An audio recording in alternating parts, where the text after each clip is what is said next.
नीति निर्माणको महत्त्व खर्बौँभन्दा बढी छ। तर यति ठुलो दायित्व बोकेका सांसदहरूको वृत्ति विकास र क्षमता अभिवृद्धिमा लगानी गर्न राज्य किन हिचकिचाइरहेको छ? यथार्थ के हो भने यो संसदका लगभग हरेक सांसदलाई नीतिगत, कानुनी र बहुआयामिक विषयहरूमा धेरै कुराहरूको सहयोग चाहिएको छ। विपक्षी दलका सांसदहरूलाई नियमावलीबारे प्रश्न सिकाउन सकिएको भए सायद संसद हिजो स्थगित हुन्थेन कि? त्यसैले सांसदहरूलाई सक्षम बनाउन, सांसदहरूको वृत्ति विकास र क्षमता अभिवृद्धिमा लगानी गर्ने विषय नीति तथा कार्यक्रममा समेटियोस् र पहिलो लगानी सांसदहरूलाई स्वकीय सचिवको सुविधा प्रदान गरेर गरियोस्।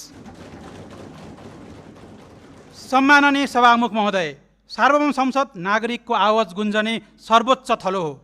यहाँ उठ्ने केही विषय राजनीतिक दाउपेचका होलान्, तर अधिकांश विषय नागरिकका प्रत्यक्ष पिरमर्कासँग जोडिएका हुन्छन्।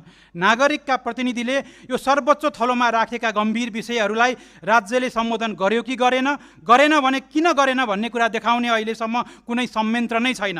संसदमा उठेका प्रश्नहरूको हिसाब किताब सांसद र नागरिक दुवैले पारदर्शी रूपमा थाहा पाउनुपर्छ। त्यसैले यो पटकको नीति तथा कार्यक्रमले एउटा डिजिटल ड्यासबोर्ड निर्माण गर्ने कुरालाई समेटोस्, जहाँ कुन सांसदले के विषय उठाए, कसलाई ध्यानाकर्षण गराए र त्यसमा के एक्सन लाइयो भन्ने कुरा आम नागरिकले प्रत्यक्ष ट्र्याकिङ गर्न सकुन्।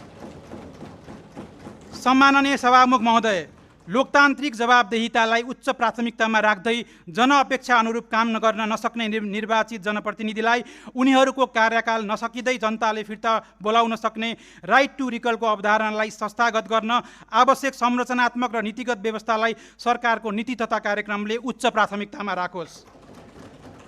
नोट चल्ने तर भोट नचल्ने प्रवृत्तिको अन्त्य हुनुपर्छ भनेर हामीमध्ये धेरैले पटक पटक भन्दै आएका छौँ।